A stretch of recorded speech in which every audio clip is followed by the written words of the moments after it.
Hey guys, happy Wednesday. Welcome back to this is day 13 of our 90-day challenge. And we have a lot of stuff to get through. So let's just dive right into it.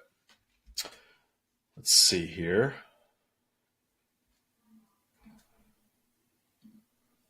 Oops.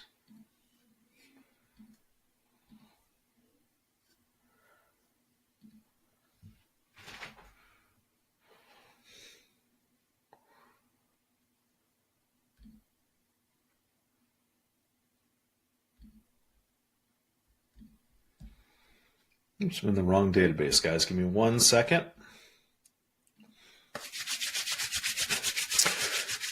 So one thing that I'm going to work on this week is we're getting a lot of feedback from agents that are adamant against doing sub-2 or seller finance transactions. And so one thing that we want to do is really try to align ourselves with those agents as much as possible. The agents are gatekeepers for their sellers. And so regardless of whether their sellers would do it, a sub-2 transaction I'm referring to, we really have to convince the agent that it's something that A, is safe for them to do themselves, the agent, also safe from a liability perspective for the seller. But if they're unfamiliar with it, we have to do our best to educate them and not come off as condescending or knowing more than they do. They like to be the experts. So let's see what we can do today.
Hello.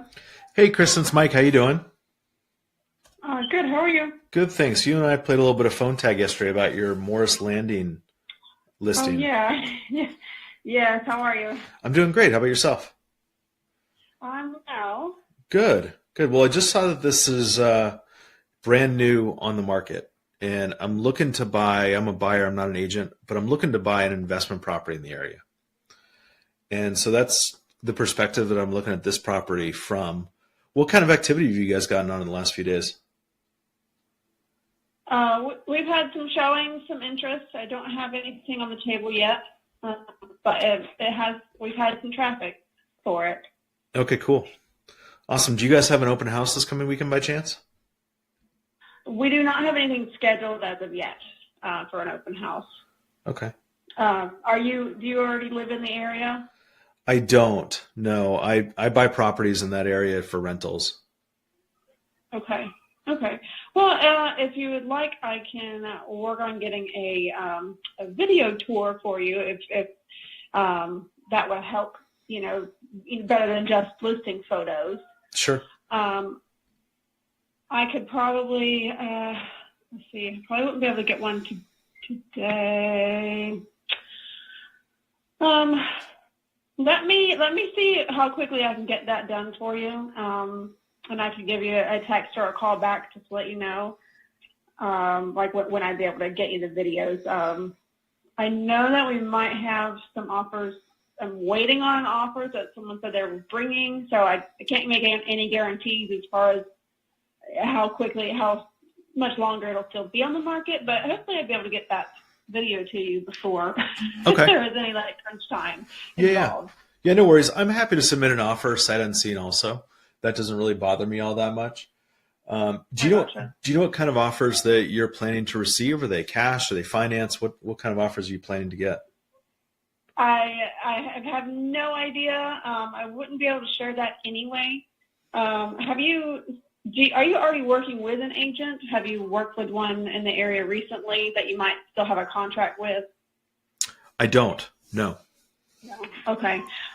Because as it stands, I do represent the sellers. So while they have agreed to allow me to be a dual agent and represent buyers as well and bring a buyer myself, that is something that both parties would have to agree to, with the understanding that my company would represent both sides.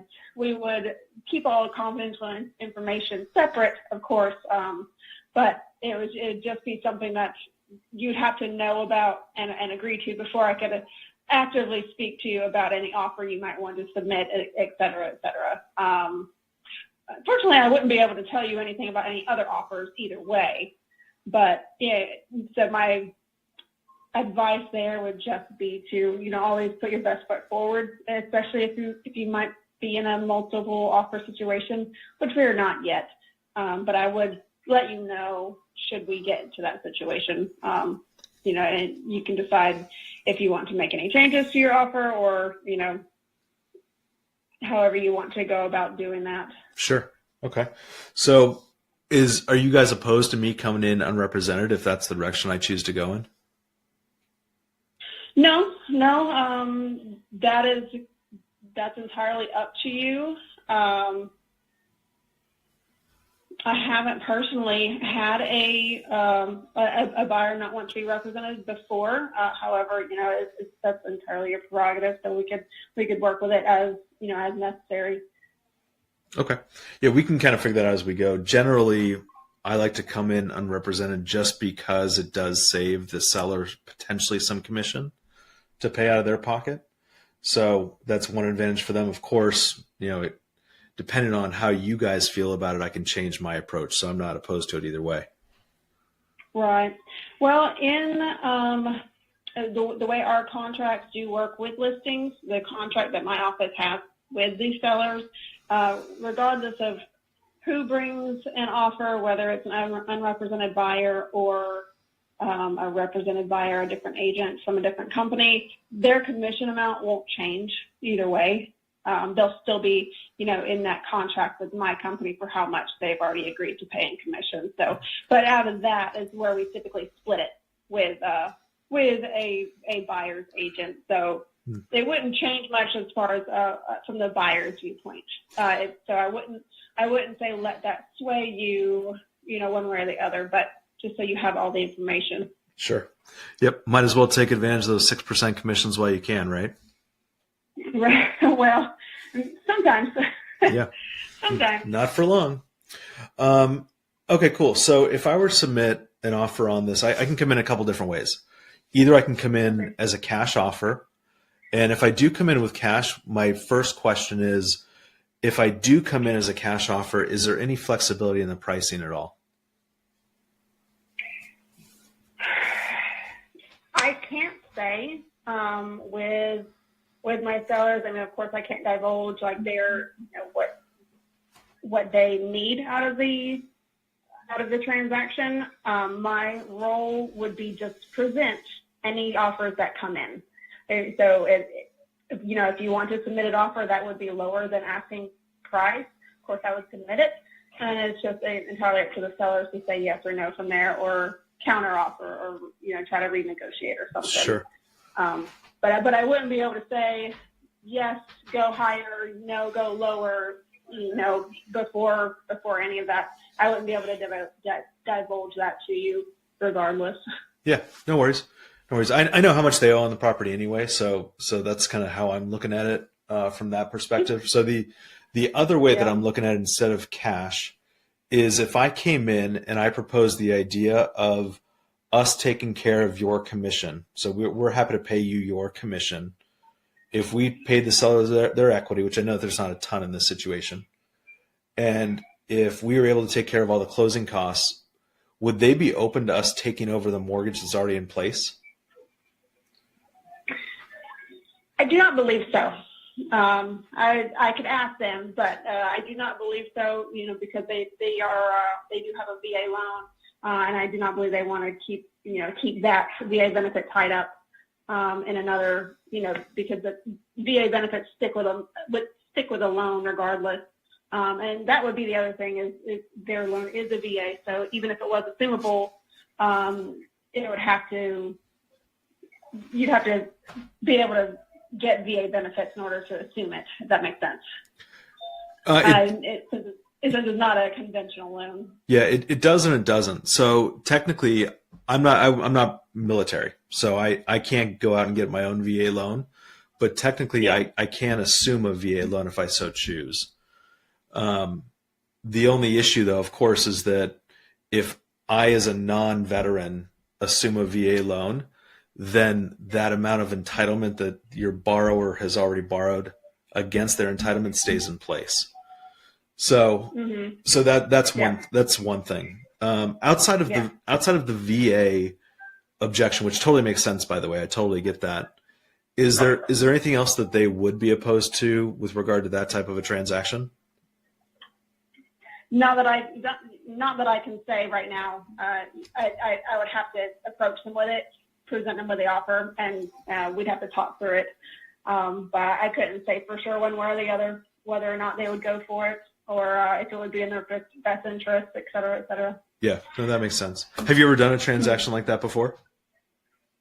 I have not actually went through with an assumption before. It has been on the table that we have talked through, but it hasn't really been a good option in recent years. Yeah. For a lot of my sellers. Yeah. No, I totally get it. It's not for everybody. That's how we purchase probably about 60% of our properties is just by taking over the payments that are already in place. So we're pretty familiar with it. So what I'll probably do here, Kristen, is just take another look at the property. I'll probably submit an offer. I don't think that I can give them enough cash where they're not paying at the closing table. So I'm probably opting more towards the option of submitting an offer where we're taking over the mortgage that's already in place. So I'll submit that, and I'm sure that you'll have questions about it, just seeing that you haven't gone through a closing like that. So I'm happy to follow up with you and answer any questions that you have. Okay. Yeah, sounds good. Like I said, send over everything you can if you will be sending over an offer, and I'll meet up with them and we'll talk it over and take it from there. Okay, that sounds great. And like I said, it may not make sense for them. I totally get that. Just want to throw something out on the table just in case. Right. Yeah. Okay. Well, I appreciate you giving me a call back, and do you have my email address? Is it visible wherever you found the listing, or do I need to text it to you? Text it to me. That'd be great. Okay. I'll text it over now.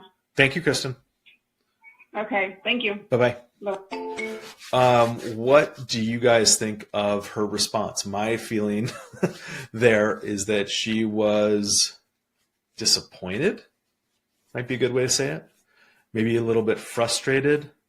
I don't know what the interest rate is on this VA loan, but this is a VA loan with I think $6,000 net to seller at the current price is an attractive proposition for someone like me, right? And whether they get the offers that they are expecting or not, who knows? They might be cash offers at $250 when they owe $280, for example. So this could be a good opportunity for me just to submit something and follow up and see what we can accomplish together. She's a good agent, though. She at least knows what she's talking about somewhat. I found myself getting a little bit defensive with her. And but what I really wanted to figure out there was what objections the sellers would have with regard to us taking over the payments. Now, she said assumption. Obviously, we're not talking about assumption, right? We're talking about taking over the mortgage subject to. I think where I got defensive was the idea that she felt like I should be represented, and at the same time, the commission. So this is a really, really big thing. If you guys have seen my Instagram recently, I did a series of posts yesterday where I was talking about the impact of this NAR settlement. And basically what's happening is that the commission structures are going to change entirely, completely different. And what this agent was saying here was that the agreement that the sellers have signed with her brokerage is for 6%, and the brokerage, regardless of whether I come in unrepresented or not, is going to get paid 6% of the total purchase price. That's not going to happen with me, by the way. I am not going to pay 6% if I'm not represented. I'm not going to be paying 6% if I am the one who is paying the commissions. So what I'm going to do in this situation is just send her over a creative offer. We'll see where it goes. It's probably not going to go anywhere. This is going to take a little bit of time for me to manipulate a little bit. I hate that word. It's not manipulation. It's education.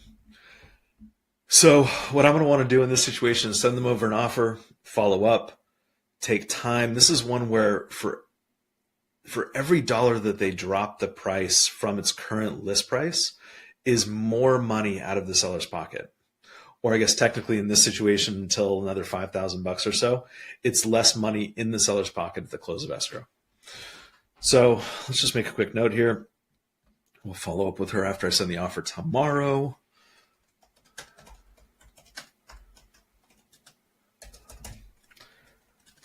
Big objection is the VA entitlement and also the 6% commission. Okay, cool.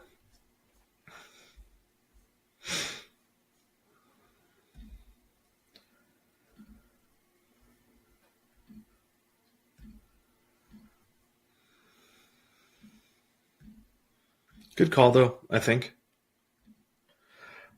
I really want to jump in on her when she was talking about the 6% commission and say that I never pay 6% commission. I will never pay 6% commission. If I'm coming in as the buyer and if I'm paying all of the closing costs, I am not going to be paying 6% commission. There's no way in hell I'm going to do that.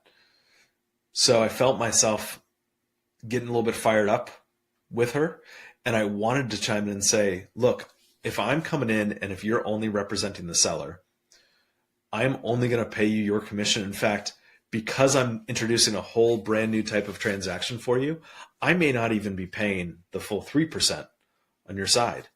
So that's a conversation to have later. But I think that if I'm the one who's providing the value, right, this agent has no clue about this type of a process. In fact, she keeps mentioning assumption. I'm talking about subject to while she's mentioning assumption. So if I'm coming in and providing all of the solutions, what exactly has the agent earned? And this is exactly what's going on with the NAR settlement, is the idea that the NAR has artificially kept commissions high and home prices high as a result of their greed. So anyway, that's an interesting point right there.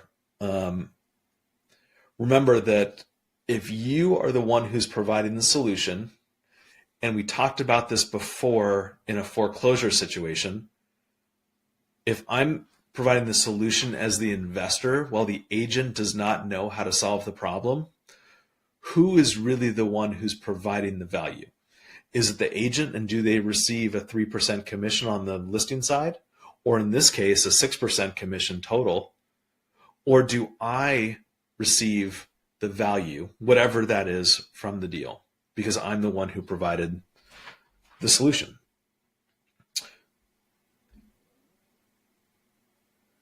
Okay, let's keep on going.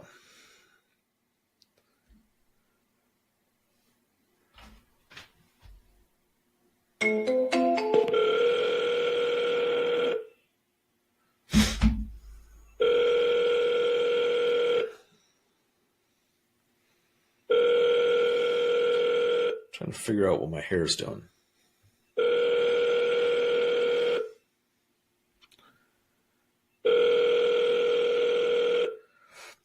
This lady does not answer her phone, so I'm going to double dial her. She texted me yesterday. She said that we've received multiple offers. I don't care.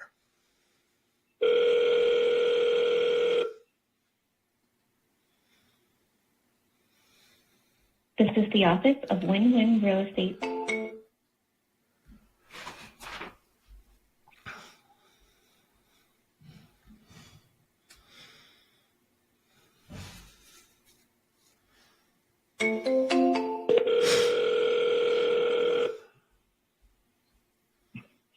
Hey, Mike. How are you? I'm doing great, Michael. How about yourself? I'm doing pretty good. Do you, Thanks for asking. do you go by Well, what can I do for you? do you go by Mike or Michael? Either or. Yeah. It doesn't matter. I don't have a preference. My last name's Jackson, so I go by Mike. It's a whole lot easier. Oh, okay. So I was There trying you to go. I was trying to call you yesterday, and I'm calling you again today about that Normandy Drive property that you just listed. And Yep. so I just want to touch base with you. I'm looking for an investment property in that area, and that's the way that I'm looking at this one potentially. And so I just wanted to touch base with you and see if this might be a good opportunity for me as a rental. Okay. So tell me a little bit more about the house itself. It's a little bit older, right? Yeah, so it is a bit older. Let me pull it up. I don't know the age off the top of my head. I'm looking at 61, it says. Yeah, and it is an older house. The seller just put a brand new roof, solar panels, brand new AC unit. Solar panels and roof are 23. The AC is 21. It has brand new hurricane impact windows that were put in 21. So all the major bones of the property are done. There are new luxury vinyl flooring throughout. The kitchen is a bit small, but for the size of the house, it works. There's no dishwasher. It's a one-car garage on an oversized lot for that area. It has one of the larger lots. And it sits on that freshwater canal, which you could, fish out of, kayak if you really wanted to. I know the neighbor has like a little boat next door. And yeah, the seller really needs to get out of there. What's the story with the solar? Is that completely paid off? So no, it is not. And I told him that was a mistake on his part because he didn't even consult with anybody about doing that and see how that would affect his resale. So those are not, I haven't really had the opportunity to speak with him to see if he's willing to do that with the funds that he receives from closing, if he's willing to pay those off. That's still a conversation I'm waiting to have with him. He did have to leave unexpectedly because his daughter got put on life support. So, Jesus, that's terrible. I'm waiting. I'm waiting for him to just give me a call so I can touch base on that. But just right now, it's not the best of time for me to call him. He gets back in town this Friday, though. Okay. Do you know what the total cost is remaining for those solar panels? What's owed? I do not. Okay. Got it. Yeah, solar panels are always a mistake. It seems like unless you're going to live there forever, it's so hard to recoup that cost. Yeah, he did say he did see a major change in his electric bill, which, I don't know. I don't have solar panels, and this is my first sale with one. So I don't truly know why he did it, what the variation is in the electric bill. But, yeah, that's where we're at with that. So, Michael, what I was going to propose on this one is probably not something that I want to propose given his current circumstances.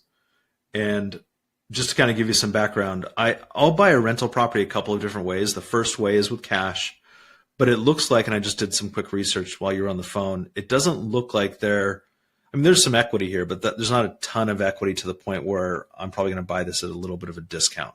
Not even, 90%, for example. Am I right in assuming that, do you think? Well, I know his bottom dollar, so if you wanted to give me a verbal, I could tell you whether or not he would accept it or consider it at this point. So I'll do a quick math here. So if I came in at like 255 or 260, would that be doable for them? I think so. Okay. All right, then if that's the case, I'm going to take a harder look at this and see what the story is. The big thing for me is trying to figure out what the balance on the solar panels are, because if that's not going to be paid off at closing, the assumption, of course, is that I'm going to have to take over that loan, right? So Right. I'll have to see what the story is with that. And you don't have a statement, you said, right? I do not. No. I can give him a call later on this evening. I know I spoke with him briefly today, but I can call him and find out the payoff on that. That shouldn't be an issue. Okay. Okay, cool. Well, let me take a look at it, and then I'll be in touch with you shortly, probably more likely tomorrow. Okay. Yeah. I'll go ahead. I'll shoot you over my business card so that way you have it. So that way, you can email me over anything, or I can email you over anything if you need it. That's perfect. It was nice to meet you, Michael. Thanks for your time. Hey, likewise. Thank you so much. Thank you. Okay, so solar panels. Major mistake, I think, personally, from a seller's perspective, to put them on. If you plan to sell, let me put it this way. If you plan to sell the home within 5 to 10 years of putting on your solar panels, financing them is a major mistake in my mind. So let's think about it this way. In this situation, this seller owes $235,000. They're listing the property for $275,000. So if I have to take over a loan of, I bet it's $35,000 to $40,000. It looks like there's a lot of panels on this roof. So we'll call it $40,000. So 235 plus 40, we're already at the total asking price. So the debt that I'm taking over is going to be worth more, or is valued higher than what my cash price is. So when people put solar on, they never take into account the idea of whether they're going to sell the property down the line. And if they do sell it, that's debt that is most likely not going to get paid off, especially at this price point. And then secondly, if I'm coming in as the buyer, I'm going to have to take over that debt. So not only as a sub-2 buyer am I taking over the mortgage, I'm also taking over the solar, right? So let's cross off sub-2 here for a second. So let's say that I'm coming in conventionally. I'm still going to have to get financed. I'm probably not going to come in with cash. So I'm probably going to get financed, which most likely means that as a result of me being forced to take over that mortgage, that's going to be something that the bank who is qualifying me is going to have to qualify me with. That extra $150, $200, $250, whatever it is. And then normally these solar purchases are scaled up to the point where they have teaser rates, right? So for the first 2 years, maybe it might be 1.9%. And then in year 3, for example, it jumps up to 5 or 8 or 12, whatever percent. And it becomes very inefficient from a cost perspective compared to the savings that you're receiving if you're financing it at 12, 15% for 25 years. So solar sucks. I'll just say that. Solar freaking sucks. It's my rant. So agent said they would consider $255K. I know I said 260, but I'm not going to give him 260 cash.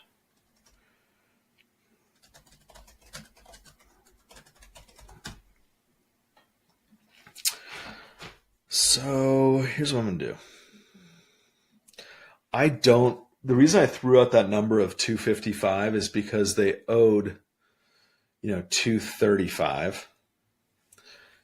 And he'd still have to come in and pay commissions of, call it 10%. So that's his break even. So he's willing to break even. I should have thrown out a lower number.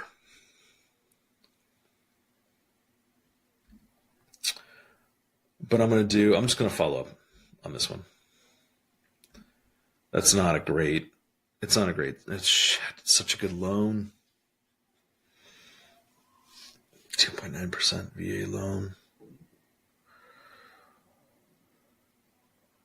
That's okay. Don't get hung up on the loan. Put more deals in your pipeline.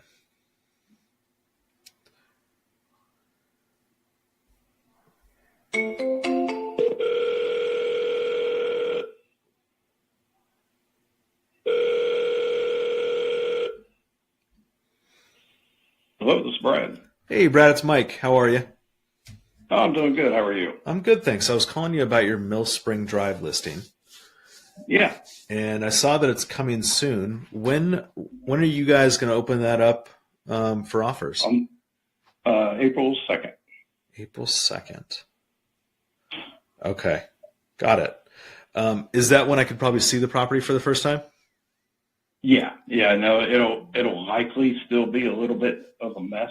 The tenant is moving out on the 1st, and she has it until the 15th, so it won't be perfectly cleaned at that point, I don't think. But yeah, we definitely be able to get in there. Okay. I'm glad you said tenant, because I am looking at this as a potential investment for myself as a rental. Oh, I got you.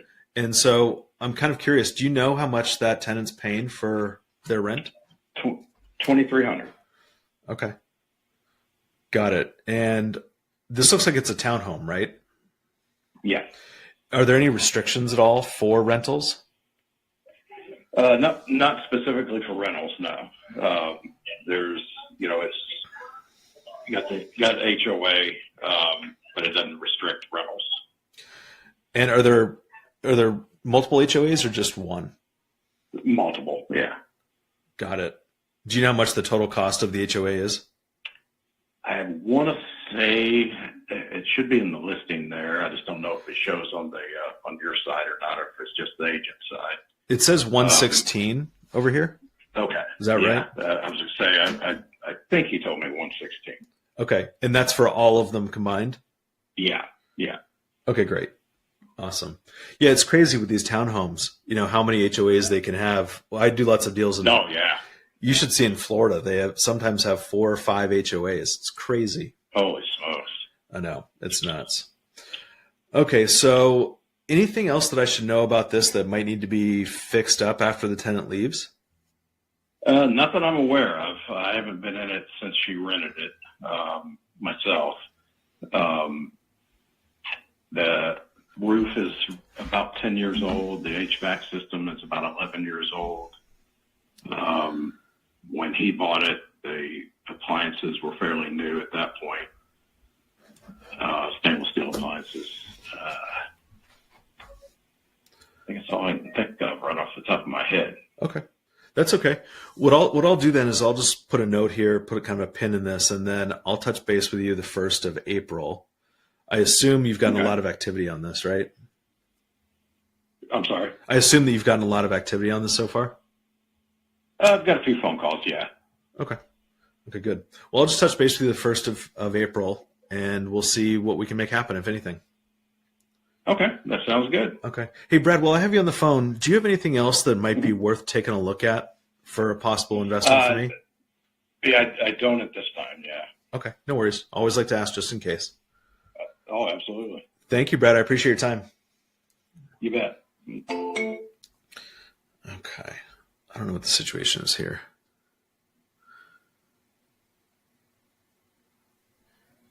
Okay.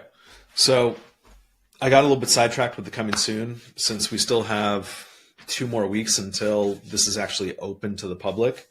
This is one where it's for sale for around $410. The net to seller is around $8,000. So it is a good subject to type of situation. But I'm just going to set a 14-day follow-up on this, because I didn't want to send out something, especially because it's coming soon. I could have asked the question, would they be open to seller finance, or would they be open to someone taking over the payments?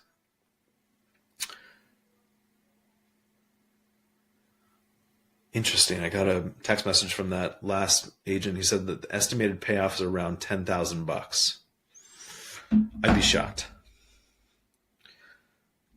So this is one I'm just going to follow up with in a couple weeks. I can't really make an offer anyway, and I want to see what the market dictates for the seller. Looks like it's a 3% VA loan, so it's a really good loan. So let's see here. Coming soon.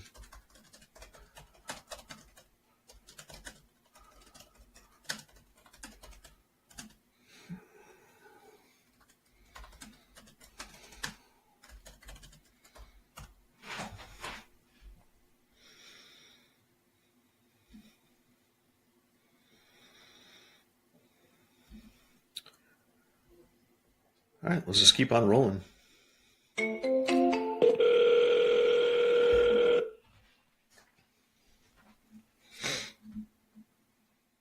Please leave your message for Tashia McDougall. Dude, she did this to me last time too, yesterday. So I've texted this agent and called her multiple times for a deal that she has on market, and she hasn't called me back yet.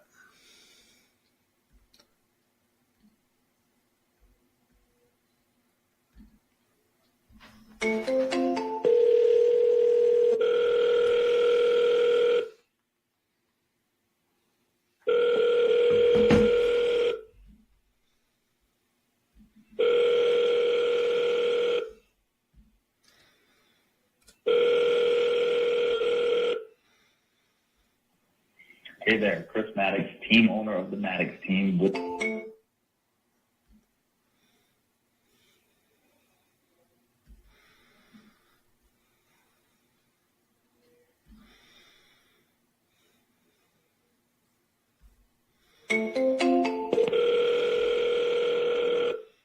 Wow, this thing went pending already.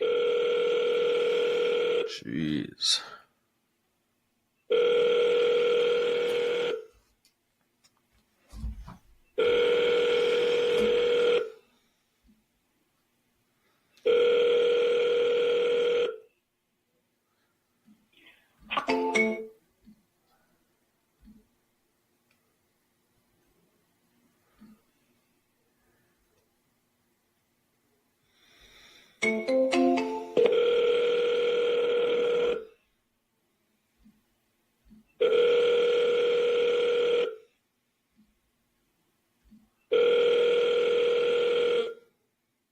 Hello.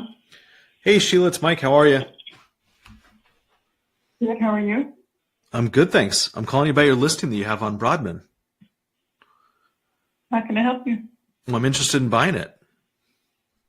Okay. You want to submit an offer? Potentially, yeah. I have a couple questions for you, though, before I do that. That's why I was trying to get a hold of you. Okay. Yeah, I called you back yesterday and I couldn't get you. I left you a message. So you're a home buyer, please. And that, I'll tell you right now, you work for Nationwide Home Solutions?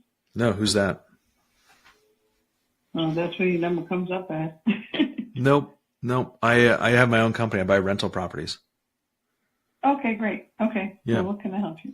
So, because I do buy rental properties, I'm always concerned about any sort of rental restrictions in an HOA. So, is this property in an HOA, and are there any rental restrictions?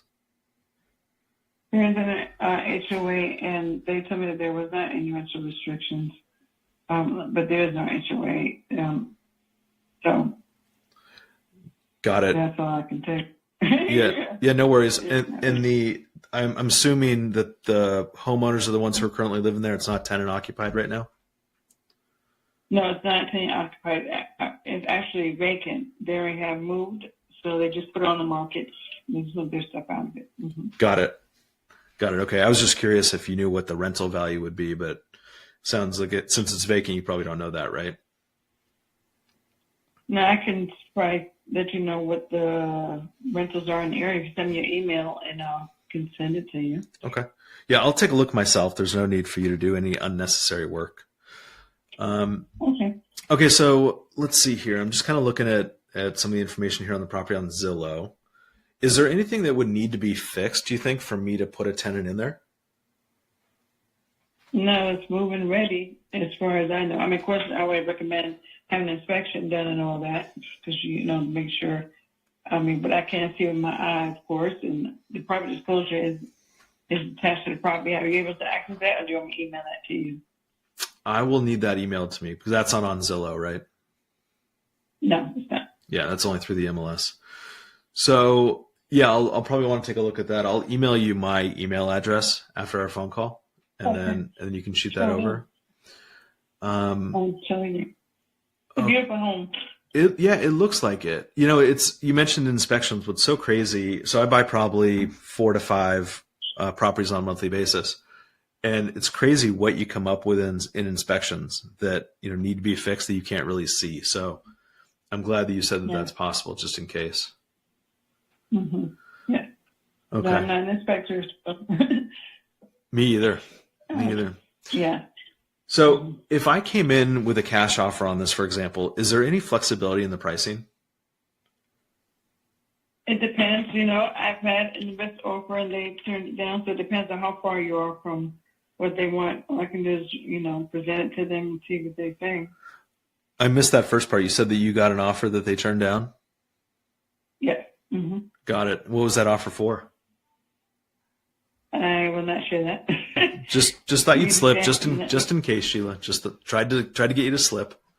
Yeah, I mean, you can tell me what you have in mind, and I can tell you, it's not doing your time. I'll do that. Okay. Well, let me kind of take a look at this here a little bit from a cash perspective. If I were to look at it a little bit differently, so instead of from a cash perspective, would they be open to doing a seller finance situation for me? Well, they're trying to build, and so they need their money. They need the money out of this property? Yes. Mm-hmm. Got it. I thought just based on the numbers that I ran that they don't really have any money in this. Like I said, what they're getting would be good enough for them. And also, if it is a VA loan, so I mean, it's possible that it may be assumable, if that will help you out with the interest rate. But just to throw that out there. Yeah, the only problem with doing an assumption, especially for a VA loan right now, and I got off the phone with an agent a little while ago, and he said that he's had a property under contract for 12 months that they're waiting to get approval on for the assumption of a VA loan. That's a long time. I'm hearing it takes it's way too long. I'm hearing it takes around 3 to 6 months or so. So I don't want to put anyone through that, and then for some reason for them to come back and say, sorry, Mike, you're not qualified, which would be crazy, but they can do whatever they want on that. Mm-hmm. Now, alternatively, so assumption's one thing. I don't want to have to let the seller wait for that amount of time to get paid out. If I came in and could close this in a couple of weeks, but take over the mortgage, would they be open to that? I guess the bottom line is, I don't know. You just have to tell me the numbers you're talking about. So you're asking them to hold it and you finance it through them, just take over the payments? Yeah, exactly. So I see that you guys here are listed at $375. It looks to me, based on the numbers that I have, that they owe around $345 or so. So, if I were to come in and take care of your commission directly so that they don't have to, and if I were to have to take care of the closing costs, and in this case, it'd probably be what, like $5,000 to $7,000 in closing costs? Mm-hmm. Okay. And then, and then of course, paying them their equity, whatever's remaining. To me, on my end, it looks like they're not walking away with a whole lot of money after they pay all those costs and those commissions.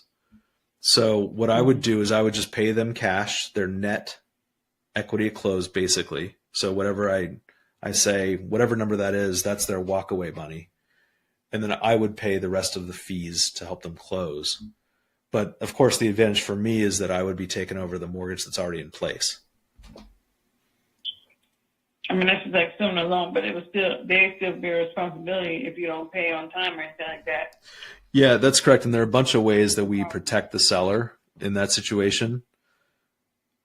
So I don't know if that's worth talking about now or later, but yeah, that's obviously an objection or concern that we hear a lot.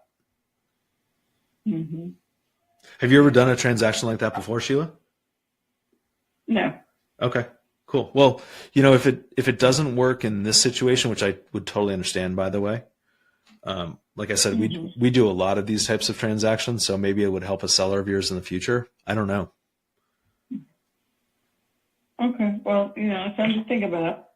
Okay. And now, I'll mention it to them, but you let me know if that's the only way you can purchase it, so you don't have your own financing or capital, or. Well, there's no reason for me to get my own financing personally. If there's the advantage, of course, is that if there's a loan in place, just to pay off that loan, it's going to cost me probably $10,000, right?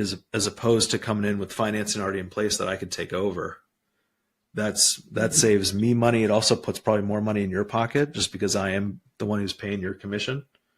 And it also puts more money in the seller's pocket as well. So if it fits their situation, which I don't know if it does or not, it could be a win-win. Mm-hmm. Well, I'll mention it to them and see how they respond to it. That's all I can do. Yeah. Well, what I do is I'll send you over an offer.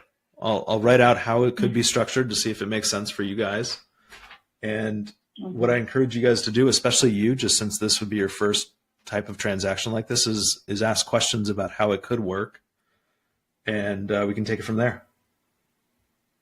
All right. I'll take a look at it. Thank you so much. Thank you, Sheila. Bye-bye.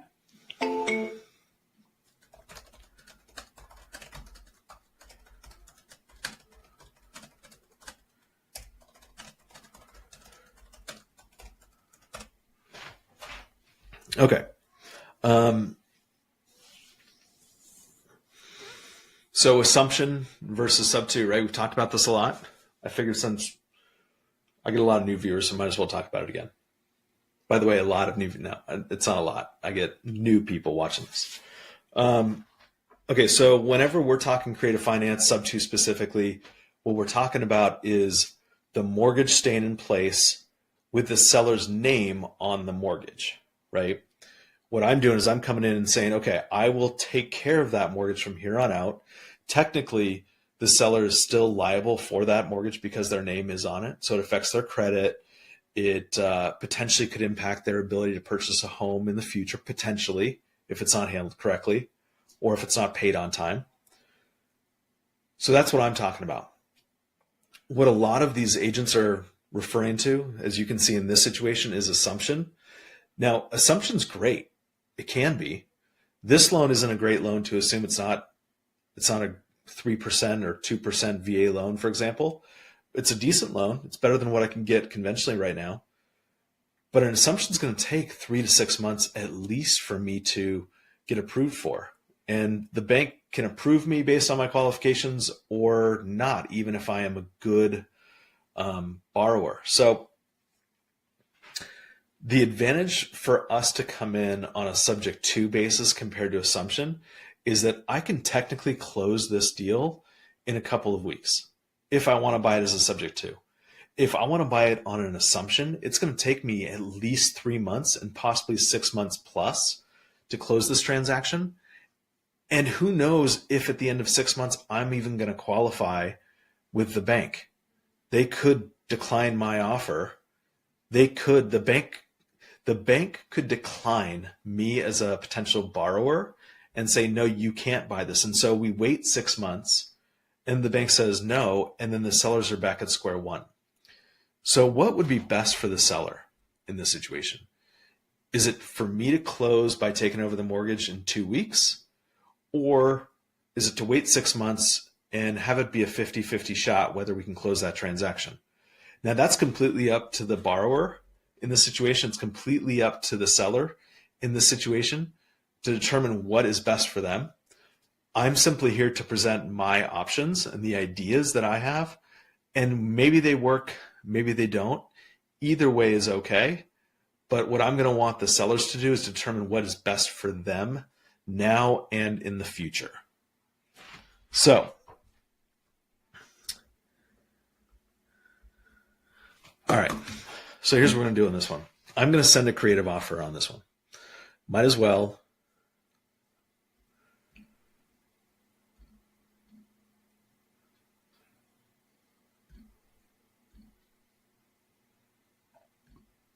They're buying a house. Building a house?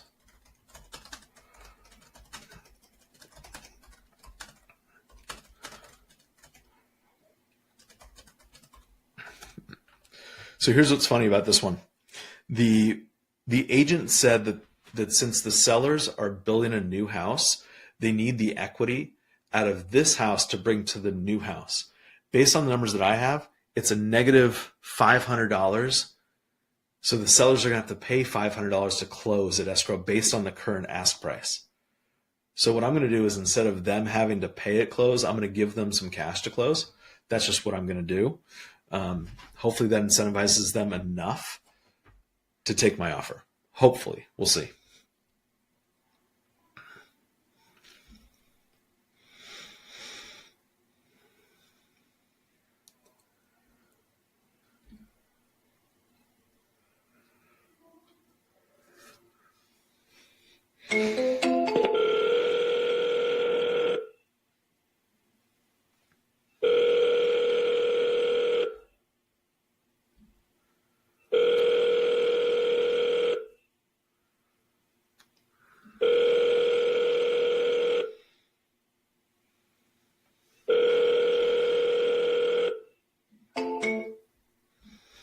Didn't send any text messages today. Mostly because these are leads that we called yesterday and we've already sent this text message, but this is not one that we texted yesterday. So let's send that text message. Let's keep, oh shoot. I don't think I sent it.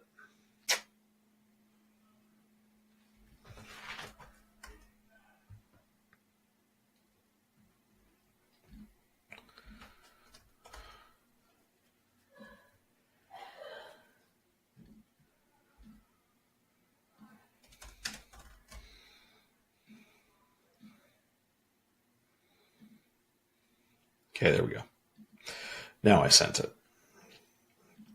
All right, back to new leads.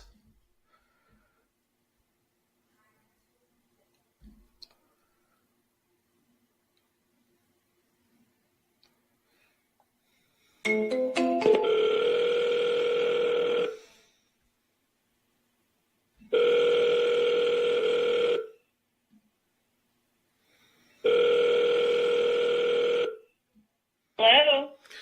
Hi, Bertha, it's Mike. How are you?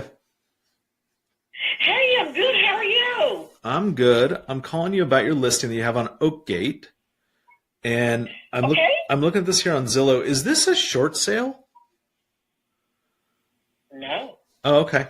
Got it. The only reason I ask is I pulled up some numbers beforehand, and it looks like there's a lot of debt on this. So it looked like it was a short sale to me. Yeah, you're looking in realist, right? No, I'm not an agent. I'm just a buyer, but I'm looking somewhere else. I saw that there might be a lot of debt. So that's what I was commenting on. Oh, okay. I don't know where that would come from, but I would definitely ask the seller.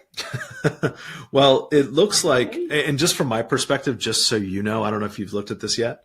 It looks like they're like a net $145,000 in the negative on this one if they were to sell at the current ask price. So that's why I was curious. That is not correct. Yeah, that is not correct. It's got to be wrong. It's definitely wrong because when we do a listing, the client, you ask them, of course, what is their mortgage balance, and they fill that out and all of that. And I ask for mortgage statements. Good. So, yeah. So I don't put a house on the market without that. You're better than most. What's crazy is that a lot of agents, I'm sure you see this, a lot of agents don't even do a net sheet, and they don't even know what their sellers owe. It's crazy. Yeah. Oh, no. I do a seller net sheet. You have to. Yep. You can't. Yeah, you have to do a seller net sheet. So. Well, Bertha, at first it looked like it was some type of reverse type mortgage at first, and then the seller had to clear that. Yeah, and I think that's what the miscommunication is on my end. Oh yeah.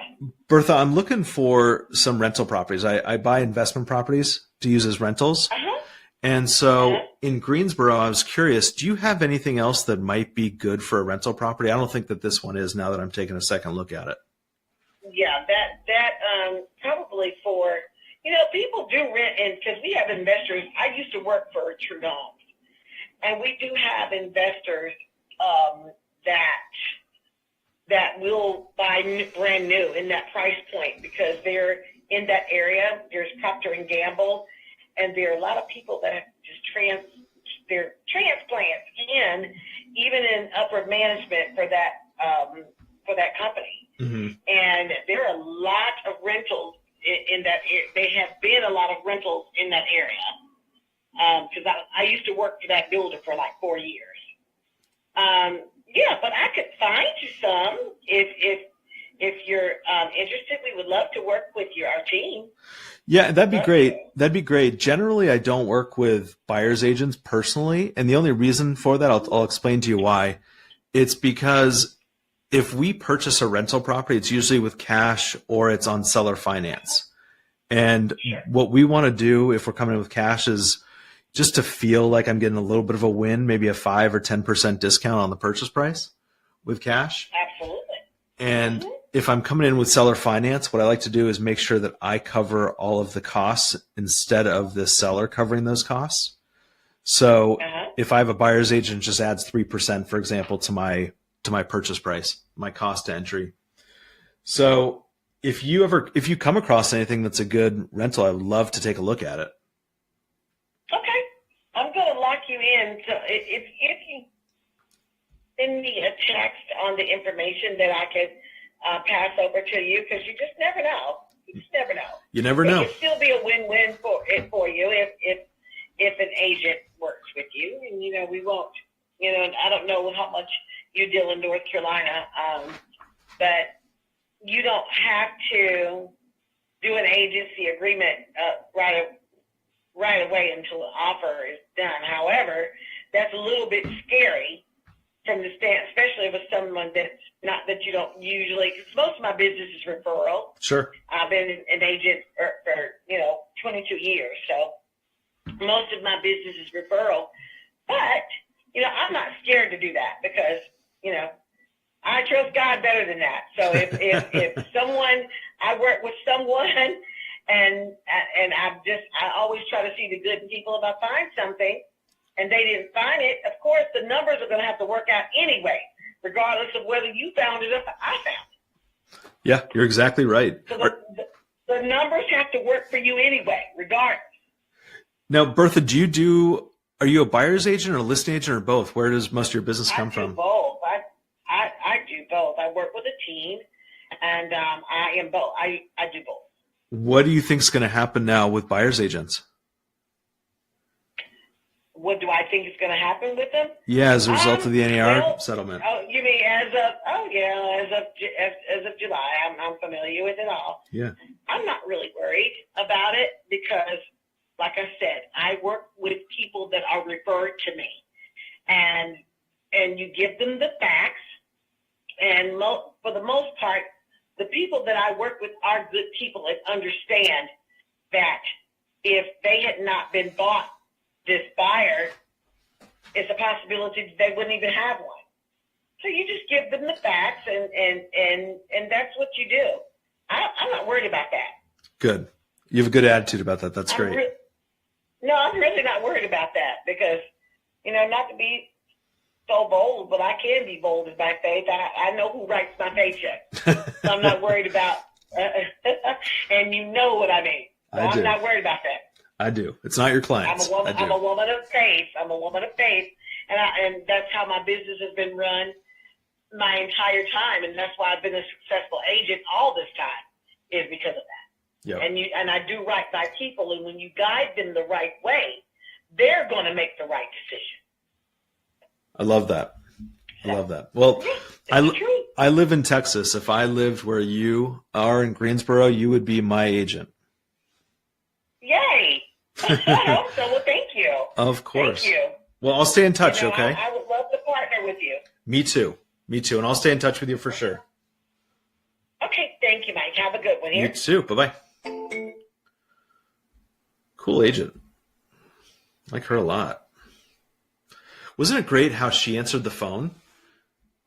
I loved how she answered the phone. That is an agent that you want to talk to, right? That's an agent that you want to do business with. If you compare that agent to the agent who answered before, that agent's not lacking in energy. And I want to work with that agent over and over and over again. And she's going to get business just because she is energetic. I loved her. She was fun to talk to. She was great. Let's just keep on going. I was going to wrap it up, but let's just keep on going.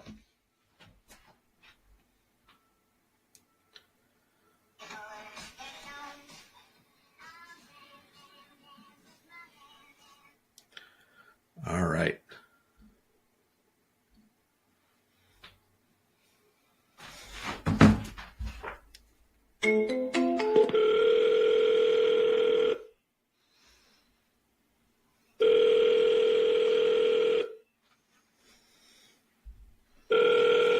You've reached Warren Barnes with Northeastern Group Realty.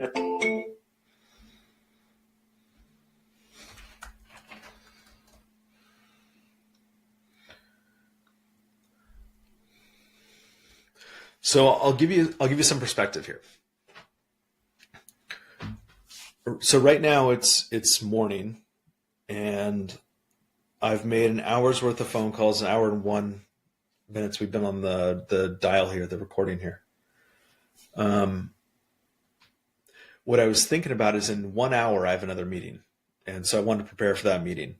But I think that this is a really good opportunity to talk about taking advantage of the time that you do have, especially during really good calling hours. And now is the time for really good calling hours. So I could have mailed it in for the next 40 minutes, 30 minutes, whatever it is, hour even, and waited for my next meeting to start, but prepare for that meeting so I'm in good shape for it. But instead, what I'm going to do is I'm going to focus on calling more agents and calling on more opportunities, because if I don't have these opportunities, I don't have a business, right? If you don't have leads, you don't have a business. And so the only way that I'm going to generate leads is by consistently calling on the opportunities that I know are good opportunities for low equity. So just to kind of give you a little bit of insight into how I'm looking at this here.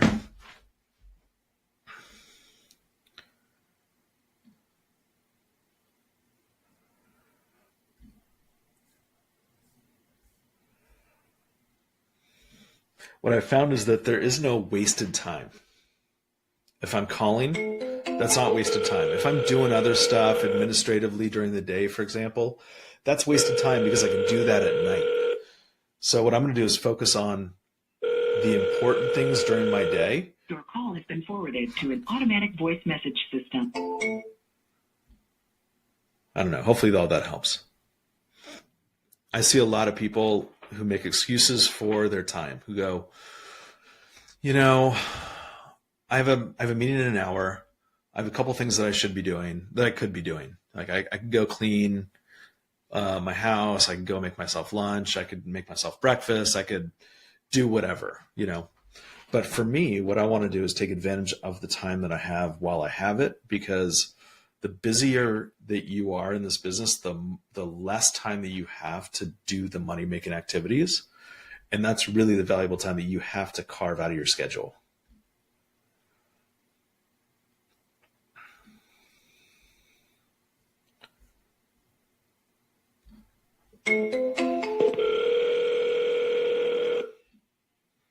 Hello, this is Michelle. Hey, Michelle, this is Mike. How are you? Good. How are you? Good, thank you. I am calling on a listing of yours that looks like you may have taken off, the one on San Bernardino Drive. Yes. Yeah. What about it? Is that still on market? It looks like it's off market now. No. It's still for sale. They just reduced the price. San Bernardino? No. Yeah, we took it off the market because we sold it, and then the people that bought it the lady got sick, and now they're not doing it. So I just relisted it. They decided that they're not moving in it. Oh, holy Sorry, smokes. I have a Bermondsey, so I got confused. That's okay. And that's crazy. Interesting story. How long did they own it for? They've had it on December, January, February, March, about 4 months now. Okay. Interesting. And I'm looking at the Zillow listing here. I'm a buyer, by the way, not an agent. And Okay. I'm seeing, so that there is no, this isn't like a 55 plus community. There's no age restriction whatsoever. No, that section is not. They're in a small section that's family only. Okay, cool. And it's family. 55. Now, can I rent it out if I want to buy it as an investment? Can I rent You it have out? to live in it. You have to own it for 2 years. And I used to own several homes in there, and they're super strict. You will not get away with it. Interesting. Okay, cool. Yeah. Awesome. I bet you've gotten a lot of activity on it since you mentioned that this VA loan's assumable, right? Yes. I actually have another guy come out to today because he owes 273, so that's why. And the interest rate's like 6.75, I think. Ooh. Yeah. Interesting. 6.25. Yeah, and he bought it VA, but his wife's sick and they can't move in it. So, and another thing, I have to put, like, if somebody makes an offer, I have to put the closing off for a couple months. You know what I mean? We have to do like an 8-week closing. Why is that? Well, because he bought it VA, and if he doesn't want, he has to make 6 payments. I think it's 6 or 7 payments. Oh, I see. Got it. Interesting. Mm-hmm. Okay. So yeah. Since he's open to assumption, would he also be open to, instead of assumption, just someone coming in and take over the mortgage? Well, no, you'd have to put it in your name. What do you mean? What do you mean? Yeah, so what I'm talking about is just keeping the mortgage in place as it is with him still on it, and then someone coming in. No, because it's VA, and that's not, you can't do that with VA. Yeah, you can. Nope. I do it all the time. I don't think so. 1,000% you can do it. But yeah, so we do that all the time. In fact, I closed on one 3 days ago, just like that. Well, how can it be an assumable if, I don't know, that's, if you assume it, you have to put it in your name. I don't. That's the crazy. You know what I mean? That's the crazy thing. So there's something different between assumption. So a formal assumption is me giving you bank statements and W-2s and all that sort of thing, and send that into the bank, and the bank saying, "Okay, Mike, you now qualify. We'll simply transition the loan from seller to you." That's right. an assumption. The problem with that is that it takes 3 to 6 months minimum. In this case, it's not going to matter because the sellers have to stay there for a little while. But I heard a story yesterday from someone who said that assumption process has been 11 months. And what's crazy is that the bank can look back and go, just for any reason, not because I don't qualify, but they can go, yeah, I just don't want Mike to assume it. So that's one thing. The other thing that we do, because I would never assume a loan, there's just no reason for me to do that. But if instead what I do is I come in and I'll pay you your commission, I pay the closing costs, I pay the sellers any equity that they have. In this case, there's not a whole lot, if any at all, but I would pay them. Yeah. I would pay them something at close. And instead of me coming in with a new mortgage, we're simply leaving that mortgage in place. So the property changes names as ownership, the mortgage stays in place. Hold on 1 second. I want to try on that red tank top again. You know what she did with it? The red tank top, size 6. Here's the thing: you have to own it for 2 years. So if you do this, you can't rent it out. I know. Yeah. So what's the point? Well, I would do a bunch of different things with it. So what I'd probably do is just resell it on owner financing to somebody. Oops, sorry. You can't. I don't think that doesn't sound right to me with a VA loan. I don't think that's going to work. So what doesn't sound right? I'm just curious because I will tell you I do it literally 5-6 times a month. What doesn't sound right to you? I'm in the mall right now. I can barely hear you. When I get out of here, I'll call you and we'll go over it, okay? That'd be great. I'd appreciate that. Thank you. Okay, bye. Bye-bye. I was going to make a joke about her trying clothes on. But, okay, so really interesting there, right? Now, here's the thing. I have no interest in this property. When she said it's 6.25% interest on a VA loan, I'm out. I have no interest, but for the sake of example, I wanted to have that conversation. Also, just to practice the pitch of creative. So I have no interest in this specific property whatsoever. Isn't it interesting, though, that the agent herself is like, yeah, you can't do that. Can't do it. Doesn't sound right. Can't do that. Her name was Michelle. I'll write that down. So explain the difference between assumption and sub 2, right?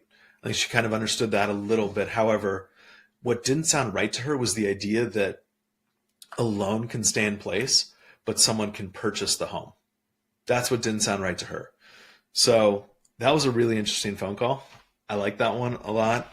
I did it for practice. I did so hopefully you guys could hear that pitch in that conversation a little bit. I hope that she calls me back because that's going to be a great conversation. Very, very cool. So I like that one. I'm going to kill that deal because I have no interest in that loan.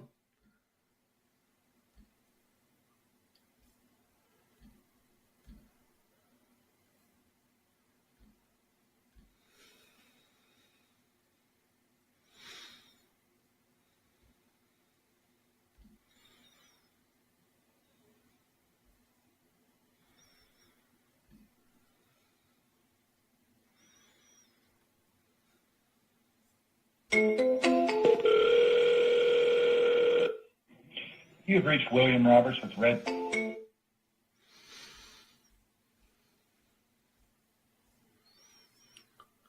Where's this guy? What company? I thought I heard Redfin. I don't want that. Huh.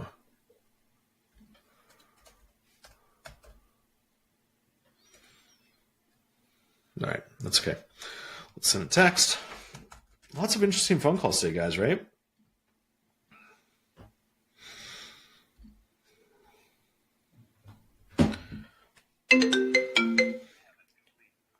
Press any key to connect. Hi, this is Mike. Hey, good afternoon, Mike. This is Warren Barnes with Northeastern Group Realty. How are you? I'm great, Warren. How about yourself? Pretty well, thanks. I just got out of an appointment and saw that I missed a call and got a text message from you asking about my listing at. Yep. Yeah. I'm looking. And I did want to ask, do you have any real estate agents that you're talking to or working with or anything? I don't. Okay, perfect. So for this property, do you have another one that you'd be selling in order to consider buying it? Nope. I'm buying this as an investment property. Okay, got it. Would this be like a cash purchase, or would you be financing? It's either cash or it's something else potentially. It kind of depends on our conversation a little bit. Got it. And just to make sure, it sounds like I'd have an opportunity to represent you as your buyer's agent then? It kind of depends on the conversation a little bit. So most of the homes I purchase, I come in unrepresented. I generally don't need representation, but if that's a sticking point for you, then I'm sure we could work something out. Okay. Did I get an email from you earlier today? No, I haven't sent you anything. Okay. I saw a preview of an email that sounded vaguely like this, but I haven't had a chance to look at it in detail yet. Well, fair enough. So what can I do to help you at this time? So as I mentioned, I'm looking for some rental properties. That's what my business is. I just buy rental properties. And so I saw this one. It looked like a really cool property. I guess I want to touch base with you and see if it would be a good opportunity for a rental in general. Well, I'll give you my frank and honest opinion. Unless you're putting, a fair amount down, I don't imagine it would cash flow that well as a long-term rental. I don't know for certain if the HOA allows short or medium-term rentals. Well, I guess it allows medium-term. Would you be doing long-term rental strategy? Generally, I would say 75% of my properties are long-term. I'll also do mid-term or short-term. The only issue with those, of course, is, like you said, HOA restrictions or the fact that you have to furnish them. So it really just kind of depends. Yeah, with, 15, 20, 25% down on this place, I'm imagining a short-term rental strategy might be your best to get it to cash flow. I'm guessing it might rent for $2,200, maybe $2,400 on the high side, depending on, I don't know, if you do some upgrades to kind of deck it out. I did consider buying it as an investment property myself, but that didn't work out. So Were here were we you thinking are, of buying it with financing also? Not my own financing. I thought about trying to assume their current mortgage, Yeah. but as an investor, my understanding is that I could not do that. Only if it was owner-occupant could I assume the existing VA mortgage. Why wouldn't you, instead of assuming it, why wouldn't you just take it over from the seller? Like subject to? Yeah. Well, I did think about that. I don't know that they are prepared to consider a subject to. Well, actually, we did discuss that. They weren't comfortable with the risk factors there at this time. What do you think their concern is with the risk factors? Is just the non-payment? What happens in that situation? Yeah, yep. Their credit and the loan defaulting and being on their name. Yep. That sort of thing. Yeah, it's so just to kind of give you some background, I will purchase with cash for most of my rentals. This one was appealing to me because it does look like it's a very low equity situation. And I was curious if they were interested in a subject to type of scenario. And what we'll do to protect the seller, just so you know for future reference, hopefully you can do your own deal like this in the future with this one, because this is a pretty darn good one. But the way that we protect a seller in a situation like this is most people will come in and just say, yeah, we'll simply just take over the responsibility, right? Not the liability, but the responsibility of it.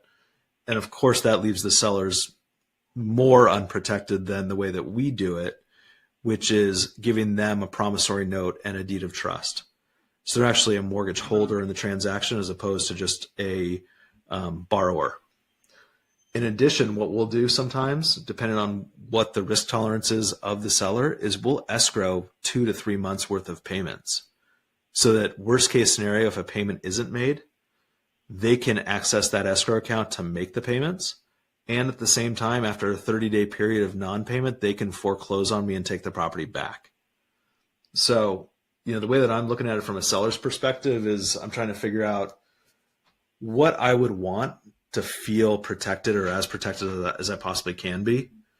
And that's typically what we'll do to help protect them as much as possible. Yeah, well, wherever there's an objection, if someone can find an objection handler to that and a solution, that adds value and creates a path forward. So it sounds like you've handled one of those objections there. Yeah, but the liability thing is reasonable. I understand the risk that's involved. It's not for everyone either, right? So I totally get that. Do you think in this situation it would be worth pursuing something like that, or should I just sit on the sidelines and see if they end up changing their mind? Well, I don't want to create unnecessary work for you for something that's not going to end up, going under contract. But at the same time, my job is to help the seller sell the property in the fashion that they're comfortable with. So, if you can, create maybe as a shortcut version, or even if you wanted to go the full version, like a full purchase agreement or whatever that might be, coming up with like a letter of intent, I'd be happy to present that. Sure. Or even to verbally discuss that with them, kind of what we've discussed here. Yeah, and I understand that the chances are slim of them seriously taking a look at it now anyway, but what I would want to do is probably submit something like that just to even keep in your back pocket just in case. Down the line, I mean. Yeah, absolutely. Time changes things, so maybe the answer is no today, but maybe they think about it and they decide to consider it in the future. Yeah, that sounds reasonable to me. I'm happy to submit that to you today. Can you do me a huge favor when you get the chance and just text me over your email address so I don't get it wrong?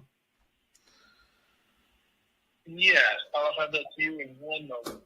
Okay, I appreciate that, Warren. Thank you so much for your time. Yeah, so at this point, no need to physically see the property. And I was curious if you're local or maybe outside of Fort Wayne. I live in Texas, but I do have a partner in Fort Wayne that I have take a look at my properties. Okay.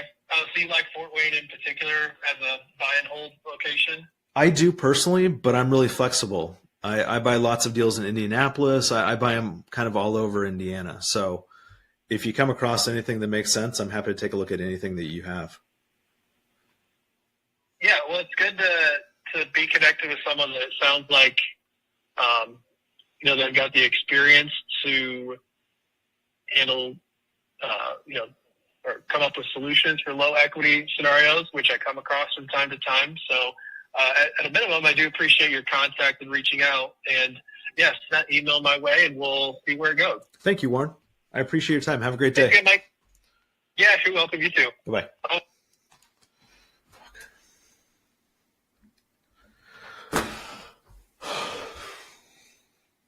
I think what we'll do is we'll end it on that. It's actually a really good time to end it. So I wish that this was interactive. I can ask you guys what you heard in that call. It was interesting that he was considering it as an investment property himself. And what he was going to do is assume the loan. He said he also considered subject to. So at least he knows what subject to is. Super cool. I like how he definitely backs his sellers, right? He cares about his sellers in a logical way as opposed to an agent. We hear this a lot, right? An agent says something like, the sellers wouldn't want to do that. They're just not going to want to do that. And I'm always wondering with that, is that your excuse, Mr. and Mrs. Agent, or is it the seller's excuse? And are you saying that because you don't know the process? Are you afraid of what the process entails, or you're afraid of communicating that to your seller because you don't know how to communicate it?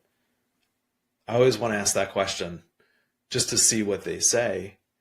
And just from experience, I know that agents, for the most part, are inexperienced in these types of transactions.